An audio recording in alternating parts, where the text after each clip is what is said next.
Hi, welcome to Burning River Bushcraft. I'm going to continue on with my survival firearm series with perhaps the greatest survival firearm ever made, the single-shot shotgun. This is a multi-generational firearm.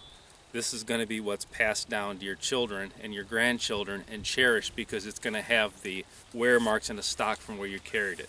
It's going to have briar scratches in it because you weren't afraid to carry it through the thick, heavy briars and weeds when you were hunting and rabbit hunting and trying to kick up game. Firearms like this is what protected your grandparents and your great-grandparents. This is available in multiple gauges.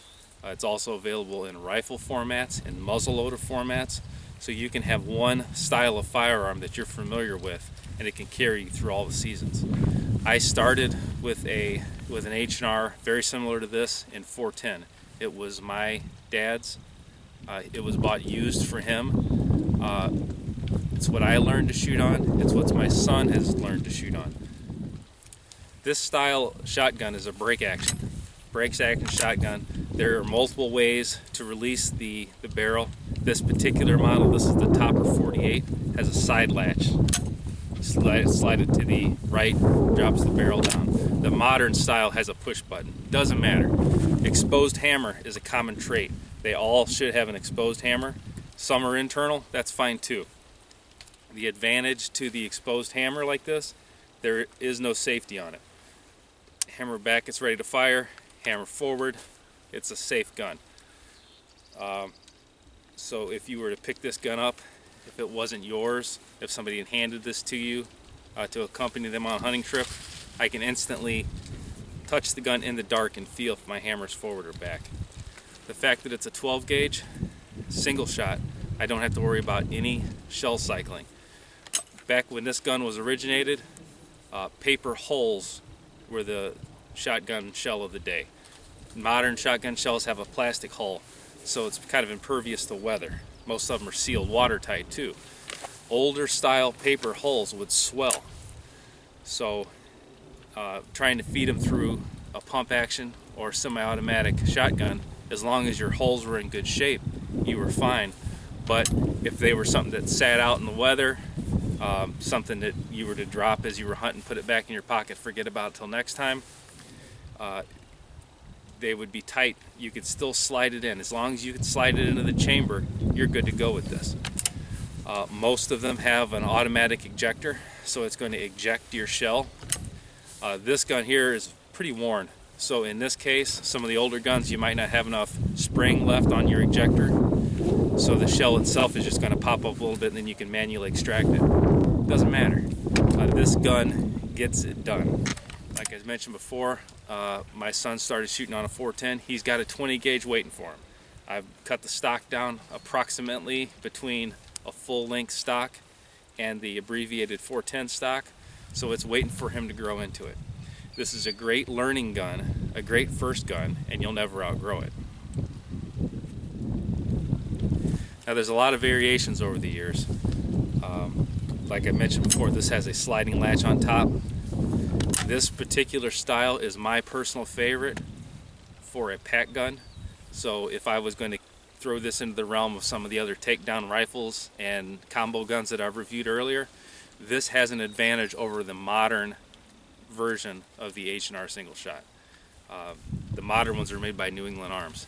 The main advantage is the fore end itself. There is no screw. It pops right off, and I open the latch and the barrel comes off. So now no tools, and I can slide this down into my backpack.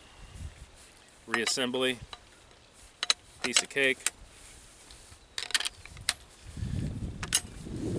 Now the updated version, made by New England Arms, has a screw on the bottom. No big deal. If you've got any type of multi-tool, you can pull that screw off lickety-split. But this is better. This is a tool-free takedown. The problem is, the old 410 that I grew up using was this model, this style, where the fore end would just pop off. And occasionally, if you were mishandling it, the fore end will pop off. Again, if you were in really bad shape and did not have a fore end for this, you're still good. You can fire this gun. I could manufacture something out of a limb to get by if I felt the need. the barrel would still have the tendency to pop off. This is the more modern version of the H&R shotgun. H&R was purchased by New England Firearms. This is our partner model. So key difference is it does not have a latch to open the barrel like the original topper did. It's got a push button on top. Also, to get the forend off to remove the barrel, you're going to need a screwdriver. Now you can use your multi-tool or a Swiss Army knife. It makes takedown more difficult, but as far as durability goes, this is an improvement. Also, because the forend is physically attached to the barrel now, that lets you use a sling swivel. Normally on shotguns, I'm not a huge fan of slings because as you're swinging a gun or working through thick brush, this is just more that can catch. You know, more chances of hanging up in the briars. You know, you've got options. You can tuck it up. I use a quick removable sling, so when I'm going into heavy areas, I can take this off. But to have a gun with you all the time, you know, the sling is definitely an advantage, especially if you're dragging a deer out. The newer partner version of the H&R shotgun has a transfer bar safety. Now the topper did not have this bar that slides between the hammer and the firing pin. So like I pointed out before, you could strike the hammer and actually get the gun to fire if the sear was to break. With this, there's a piece of metal between the firing pin and the hammer. That is to stop that problem from happening. However, that's an extra part that's in the action. So now you've got a bar that moves up and down that was not originally designed to be there. So that's one more part that can break. So this is how I prefer to have my single shot shotgun set up. I like to have a sling on the gun. I prefer a leather sling. The leather sling does not slip off your shoulder like a nylon does. So if I am, working, setting traps, climbing a tree stand, whatever the case may be, the gun's there. It also doesn't stick, so it lets me, shoulder the gun on and off the sling.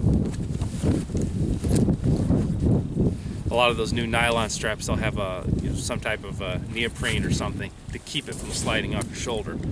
But then it actually it sticks as you're trying to swing the gun. Quick detachable sling swivels is a huge plus for me. It lets me take the sling off when I'm going through heavy brush. I also like a butt cuff on my shotgun.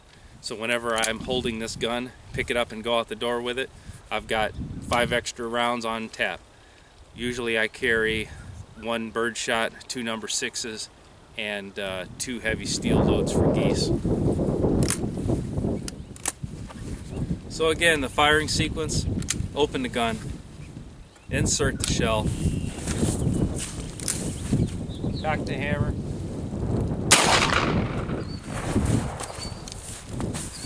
now recoil on this gun is something to speak of.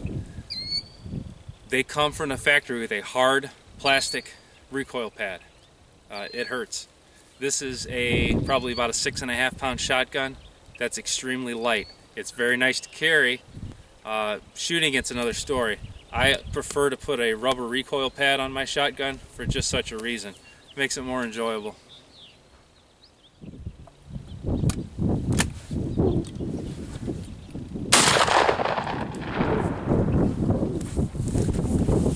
Now you'll notice the automatic ejector on this gun. It kicks that shell out.